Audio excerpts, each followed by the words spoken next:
चलिए भाई, सबसे पहले आपका बहुत बहुत स्वागत है मैं टीचिंग प्रोग्राम से जैसे। ठीक है, तो मैंने कहा था कि सेकंड शिफ्ट और थर्ड शिफ्ट के क्वेश्चन मैं आपको एक साथ ही प्रेजेंट कर दूंगा। तो चलिए सेकंड शिफ्ट और थर्ड शिफ्ट के मैं क्वेश्चंस दे देता हूं आपको, ताकि कल आपका अगर एग्जाम है तो उसमें इन क्वेश्चन से आपको काफ़ी ज़्यादा हेल्प मिल सके। ठीक है, चलिए स्टार्ट करते हैं। ये सारे क्वेश्चन जैसे महान्यायवादी पूछा गया था, प्रधानमंत्री के मंत्रिमंडल संविधान में किस अनुच्छेद में, 75 में, 75(3) में वो लोकसभा के प्रति जिम्मेदार होते हैं, रिस्पॉन्सिबल फॉर लोकसभा। उत्तर प्रदेश का उच्च न्यायालय में कितने न्यायाधीश हैं, 160। आमरण का प्रवचन शब्द बताइए, मृत्यु प्रयत्न। तो ये सारे ही जो है आपका क्वेश्चन पूछा गया था, और भी क्वेश्चन पूछे गए थे। वीडियो को बहुत ध्यान से देखिएगा और मैं कोशिश करूंगा कि ज़्यादा से ज़्यादा एक्स्ट्रा डिटेल्स आपको दूं, ताकि आने वाले अपकमिंग एग्जामिनेशंस के लिए आपको जो है काफ़ी फायदा हो सके। चलिए स्टार्ट करते हैं, पहला क्वेश्चन ले लेते हैं जो आज पूछे गए हैं। तो पूछा गया है कि FIR का full form, first information report, I think सबको ही पता होगा। FIR आपके द्वारा देखिए एक स्कीम भी चलाई गई, तो जो है मध्य प्रदेश में भी पूछा जाए। बीमारी से संबंधित प्रश्न था, कोई भी क्वेश्चन था रहा होगा जो बीमारी से संबंधित मैंने पूरी वीडियो ही बना रखी है, आप देख लीजिएगा। प्रधानमंत्री का मंत्रिमंडल किस संविधान के अनुच्छेद में है, तो देखिए 75 में जो है कि भारतीय संविधान का अनुच्छेद केवल इतना कहता है कि भारत का एक प्रधानमंत्री होगा जिसका नियुक्ति राष्ट्रपति करेगा, और प्रधानमंत्री मंत्रिपरिषद का नेता होता है। उस मंत्रिपरिषद में आपके कैबिनेट मिनिस्टर आते हैं, स्टेट मिनिस्टर आते हैं, और जो मिनिस्टर जिनके पास कोई मिनिस्टर नहीं होते वो आते हैं। ठीक है, ये तीन लोग आते हैं जो ये स्टेट मिनिस्टर कैबिनेट मिनिस्टर की मदद करते हैं, और ये जो है कि स्टेट मिनिस्टर की मदद करते हैं। तो मिनिस्ट्री ऑफ काउंसिल जो है 75 आर्टिकल में आती है, और 75(3) में ये किसके प्रति जिम्मेदार होते हैं, तो ये जिम्मेदार होते हैं लोकसभा के प्रति। ठीक है, ये ध्यान रखिएगा, एक नंबर का क्वेश्चन जो कि पूछा जा सकता है। महान्यायवादी किस अनुच्छेद में आते हैं, 76। मैंने बता रखा है कि के वेणुगोपाल अभी करंट में हमारे कौन है, महान्यायवादी है। 148 में पूछा जाएगा तो वो हो जाएंगे क्या, controller auditor general of India, जो कि GC मुर्मू जी हैं। अगर कोई आदमी किसी की जमीन को छीनता है तो उसे कौन सी धारा लगाई, तो एक्ट 5 के तहत, ध्यान रखिएगा, वो इसके बारे में डिस्कस कर सकता है। उत्तर प्रदेश के उच्च न्यायालय में कितने न्यायाधीश हैं, 160। Very very important. Uttar Pradesh देखिए, ध्यान रखिएगा, 403 सबसे अधिक यहाँ पे विधानसभा सीट। वैसे मैक्सिमम विधानसभा सीट्स 500 हो सकती है, मिनिमम आपकी 60 हो सकती है, जिसमें 403 सबसे अधिक विधानसभा सीट किसके पास है, तो उत्तर प्रदेश के पास ही है, जो कि आपको पूछा जाएगा। वहीं लोकसभा सीट पूछा जाएगा आपको, वेरी वेरी इंपॉर्टेंट, तो वो कितना हो जाएगा, तो वो हो जाएगा 80। ध्यान रखिएगा, एक नंबर का क्वेश्चन जो कि आपको पूछा जा सकता है, वेरी वेरी इंपॉर्टेंट। ठीक है, अगर पूछा जाएगा कितनी सीटें हैं, तो वो हो जाएंगी आपकी 80 लोकसभा सीट्स। अगर पूछा जा सकता है, एक नंबर का क्वेश्चन ये भी है जो कि आपको बनता ही पूछा ही जाता है। ये क्वेश्चन आपको जो है पूछे जाते हैं। करंट में पूछा जाएगा राज्यपाल कौन है, तो वो हो जाएंगे आनंदीबेन पटेल। अगर अभी पूछा जाता है कि करंट में राज्यपाल कौन है, तो वो हो जाएंगे आनंदीबेन पटेल। अगर वहीं राज्यसभा सीट्स पूछा जाता है तो वो हो जाएंगी आपकी 31। निम्नलिखित में से कौन सा मौलिक अधिकार नहीं है, संपत्ति का अधिकार। ध्यान रखिएगा, ये मौलिक अधिकार नहीं है। मौलिक अधिकारों को 12 से 35 आर्टिकल तक मेंशन किया गया है, जो कि जो है भाग 3 में मेंशन किया गया है। ध्यान रखिएगा, जिसमें 14 से 18 मैंने बता रखा है समानता का अधिकार हो गया, जो कि पूछा जाता है आपको। उसके अलावा 19 से 22 जो हो गया आपका स्वतंत्रता का अधिकार हो गया, पूछा जा सकता है आपको। 25 से 28 हो गया आपका जो है रिलीजियस फ्रीडम हो गया, धार्मिक स्वतंत्रता का अधिकार हो गया, पूछा जाता है आपको। ठीक है, तो ये क्वेश्चंस बनते हैं। 32 में आपका क्या हो जाएगा, कॉन्स्टिट्यूशनल रेमेडीज हो जाएंगी। ठीक है, और ये संपत्ति का अधिकार जो है इसको 44वें संविधान संशोधन में जो है कि जो है कि इसको 300A में जो है कि शिफ्ट कर दिया गया, और इसको मूल अधिकारों की लिस्ट से निकाल करके इसको लीगल राइट कर दिया गया, यानी वैधानिक अधिकार कर दिया गया संपत्ति का अधिकार, और उसको 300A में रख दिया गया। Very very important. 44वां संविधान संशोधन 1978 में हुआ था, 1978 में हुआ था। आगे बढ़ते हैं। लोक नियोजन में समानता का अधिकार किस अनुच्छेद में है, 16। सबको पता है, लगातार पूछा जा रहा है। राष्ट्रपति के अध्यादेश किस अनुच्छेद में आते हैं, 123 में। ध्यान रखिएगा, 6 मंथ तक जो ये मान्य होते हैं। राज्यपाल पूछा जाएगा 213 में, 6 वीक्स तक ये मान्य होते हैं। वेरी वेरी इंपॉर्टेंट, जो कि पूछा जा सकता है। आमरण का पर्यायवाची बताइए, क्या हो जाएगा, मृत्युपर्यत। आमरण मतलब ध्यान रखिएगा उसका विलोम हो जाएगा मृत्युपर्यत। ठीक है, जो मृत्यु की तरफ जाता है, आमरण जो कि कभी न मरे। ठीक है, चरण कमल बंदों में कौन सा अलंकार हो जाएगा, रूपक अलंकार हो जाएगा चरण कमल बंदों में, जो कि पूछा जा सकता है। 73वां संविधान संशोधन में क्या वर्णित है, यह अधिनियम 1992 में पारित किया गया था, और यह भारत में पंचायती राज व्यवस्था लागू करने की दिशा में एक बड़ा कदम था। ध्यान रखिएगा, पंचायती राज व्यवस्था 24 अप्रैल को हम सेलिब्रेट करते हैं, जो एक नंबर का क्वेश्चन पूछा जा सकता है। प्लस आपका जो है क्वेश्चन पूछा जाएगा कि सब पंचायती, हमारे यहाँ कैसी पंचायती राज व्यवस्था है, तो 3 टियर है। क्या है, 3 टियर है। और अगर पूछा जाएगा कि उसके अलावा कि किस 3 टियर जो है वो किस कमेटी के सुझाव पे आया था, तो वो आया था आपका बलवंत मेहता समिति के। जबकि 2 टियर पूछा जाएगा तो वो अशोक मेहता समिति ने उसको 2 टियर को जो है सजेस्ट किया था, तो ये भी पूछा जा सकता है। और पहली बार कहाँ पे शुरू किया गया, तो वो शुरू किया गया राजस्थान के नागौर जिले में। ये भी इंपॉर्टेंट है, जो कि आपको पूछा जा सकता है। आगे बढ़ते हैं। कुकुरमुत्ता किसकी रचना है, सूर्यकांत त्रिपाठी निराला, अनामिका, परिमल गीतिका, द्वितीय अनामिका, कुकुरमुत्ता, अनिम बेला, नए पत्ता, अर्चना, आराधना, गीता कुंज, ये सारी जो अगर पूछा जाएगा तो किसकी हो जाएंगी, वो सूर्यकांत त्रिपाठी निराला की किताबें हो जाएंगी। 14 सितंबर को कौन सा दिन मनाया जाता है, तो वो मनाया जाता है हिंदी दिवस। जबकि 10 जनवरी को हम इंटरनेशनल हिंदी डे के रूप में सेलिब्रेट करते हैं। Very very important. 2020 में सबसे बेस्ट कंप्यूटर किस देश का रहा? देखिए वेरी वेरी इंपॉर्टेंट क्वेश्चन। लगातार मैं आपको बताता हूं कि फुगाकू जो है सबसे तेज कंप्यूटर है जो कि जापान ने बनाया, तो इसी के बारे में पूछा गया यहाँ पे। सिमोर्ग पूछेगा तो वो इराक हो जाएगा आपका, ईरान हो जाएगा सिमोर्ग, जो कि आपको पूछा जा सकता है 1 नंबर का क्वेश्चन। इस क्वेश्चन का आंसर क्या हो जाएगा? जापान हो जाएगा, जो कि फुगाकू दुनिया का सबसे तेज कंप्यूटर जो कि किसने बनाया? जापान ने बनाया। जापान के भी नए पीएम कौन है? तो वो हो जाएंगे फूमियो किशिदा। जापान का पुराना नाम क्या था? निप्पॉन। जापान की कैपिटल क्या हो जाएगी? टोक्यो।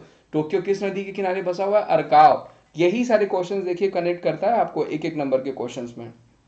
खत्री का तत्सम शब्द क्या हो जाएगा? छत्री हो जाएगा।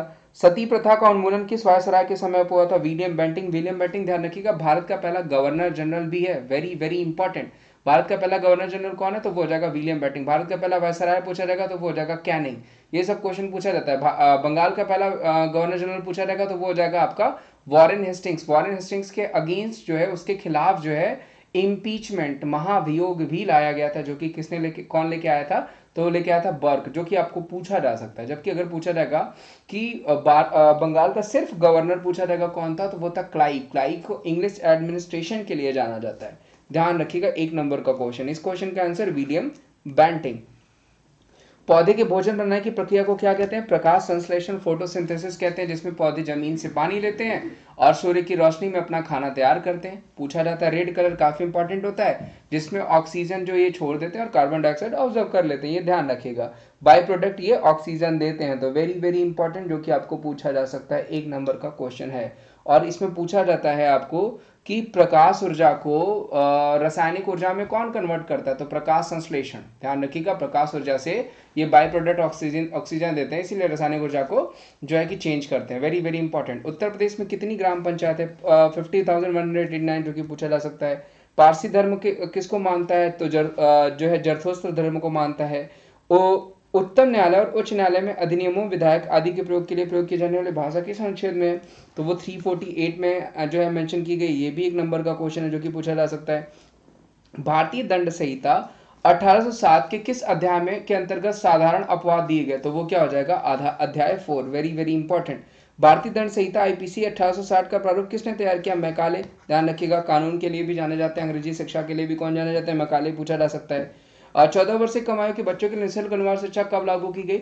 वो लागू की 2010 में। Very very important. शिक्षा का अधिकार पूछा जाएगा 21A में रखा गया। Very very important. United nation commission on the state of women की स्थापना कब हुई थी? तो वो हुई थी 1946 21 जून को। अभी पूछा जाएगा कि नेशनल वुमेन कमीशन 1992 में स्टैब्लिश हुआ था। पहले अध्यक्ष, अभी करंट में अध्यक्ष कौन है? वो हो जाएंगे Rekha Sharma. Very very important, पूछा जा सकता है। राष्ट्रीय महिला आयोग के अध्यक्ष। The process by which DNA is copied to RNA is called, तो वो हो जाएगा आपका ट्रांसक्रिप्शन।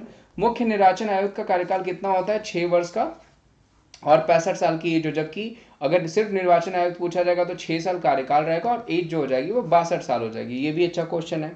नींद नहीं आने की बीमारी को क्या कहते हैं? इंसोमैनिया, सबको बताए। मोटर व्हीकल एक्ट 1988 के तहत मैक्सी कैब में अधिकतम कितने पैसेंजर अनुमति देती थी? तो वो हो जाएगा 12, ड्राइवर को छोड़ करके। अगला क्वेश्चन है राष्ट्रीय सुरक्षा एक्ट कब पारित किया गया? 1980 को। विश्व का सबसे बड़ा लोकतांत्रिक देश कौन सा है? भारत। अगर पूछा जाएगा भारत की स्थिति लोकतंत्र सूचकांक में क्या है, वो हो जाएगी 53। पहले नंबर पे क्या हो जाएगा? नॉर्वे हो जाएगा। हम अपना कॉन्स्टिट्यूशन डे कब सेलिब्रेट करते हैं? 26 नवंबर को सेलिब्रेट करते हैं, पूछा जा सकता है। किस पशुओं के अवशेष सिंधु घाटी सभ्यता में नहीं प्राप्त हुए? तो शेर का अवशेष नहीं मिला था। ध्यान रखिएगा वेरी वेरी इंपॉर्टेंट।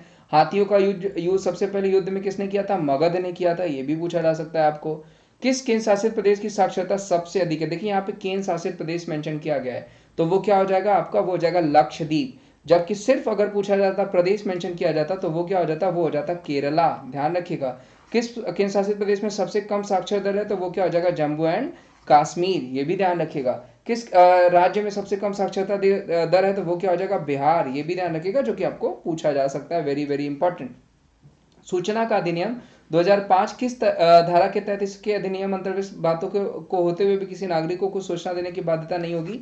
वो धारा 8 में कहा गया है। छठी अनुसूची में कौन सा राज्य शामिल नहीं है? तो वो हो जाएगा असम, मेघालय, त्रिपुरा, मिजोरम, ये राज्य शामिल है। इसके अलावा जो रहा होगा तो वो आपको वहां पे दिखा होगा। स्थायी बंदोबस्त 1893 में किसने लागू किया? Lord Cornwallis. सिविल सर्विसेज के लिए भी कौन जाने जाते हैं? कॉर्नवालिस ही जाने जाते हैं। ये भी ध्यान रखिएगा। 1 नंबर का क्वेश्चन जो कि आपको पूछा जा सकता है। बीबीसी का फुल फॉर्म क्या हो जाएगा, तो वो हो जाएगा ब्रिटिश ब्रॉडकास्टिंग कॉर्पोरेशन, ध्यान रखिएगा। शुद्ध वर्तनी बताइए, प्राथमिकता शुद्ध वर्तनी हो जाएगी। नैतिक शब्द में प्रत्यय का प्रयोग है, क्या हो जाएगा, वो एक, जो प्रत्यय लगा है वो क्या हो जाएगा, एक हो जाएगा। पानी का पर्यायवाची, ये सारे ही पानी के पर्यायवाची शब्द हैं, जो भी दिया था आपका आंसर हो जाएगा। अंडे का शहजादा मुहावरे का अर्थ क्या है, अनुभवहीन व्यक्ति होना, यानी आपका जो है कि अंडे का शहजादा का मतलब क्या होता है, अनएक्सपीरियंस पर्सन, ठीक है, ये ध्यान रखिएगा।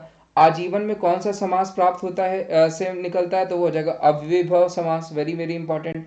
गिरधर में कौन सा समास होता है, बहुब्रीहि समास होता है, लगातार पूछा जा रहा है। आजीवन में कौन सा समास होता है, तो अव्ययी समास होता है, जो कि आपको पूछा जा रहा है। 11वां विश्व हिंदी सम्मेलन कहाँ पर हुआ, तो वो भारत में हुआ, सारे ही मैंने आपको बता रखे हैं। दूसरा आपका मॉरिशस में हुआ, ठीक है, ये सारे ही मैंने आपको ऑलरेडी बता रखे हैं। तो इतने क्वेश्चंस देखिए आज हमें मिले थे जो आज पूछे गए, ठीक है। उम्मीद करता हूँ ये सेशन आपको अच्छा लगा होगा। सेशन अच्छा लगा होगा तो मैं यही कहूँगा, ज़्यादा से ज़्यादा लाइक करिए, चैनल पे नए हैं तो चैनल को जरूर सब्सक्राइब करिए और वीडियोस को करिए शेयर, ठीक है। और रेगुलर इन क्लासेस का फायदा उठाइए, रिव्यूज़ आपको प्रेजेंट किए जा रहे हैं और ये रिव्यूज़ आपके लिए बहुत ज़्यादा इंपॉर्टेंट है, ठीक है। उसके अलावा आपको बताएं कि मैं अकेडमी पे भी पढ़ाता हूँ, जहाँ पे फ्री क्लासेस लेने के लिए आप अकेडमी एप्लीकेशन इंस्टॉल कर लीजिए, जहाँ पे बिल्कुल फ्री क्लासेस मेरी रात को 10 बजे चलती हैं, सुबह 12 बजे और शाम को 6 बजे चलती हैं, 3 क्लासेस चलती हैं। तो इनको जरूर ज्वाइन करें आप और फ्री क्लासेस का फायदा उठाओ। और अगर आप सब्सक्रिप्शन लेते हैं तो बहुत सारे batch courses like Eklavya batch हो गया, आइकॉनिक बैच कोर्स हो गया, तो ये सारे मिल रहे हैं, इनको भी यूज़ कर सकते हैं। हैंड रेज का ऑप्शन है, जहाँ पे रेज हैंड करके आप अपनी जो भी प्रॉब्लम्स हैं उनको भी पूछ सकते हैं, ठीक है।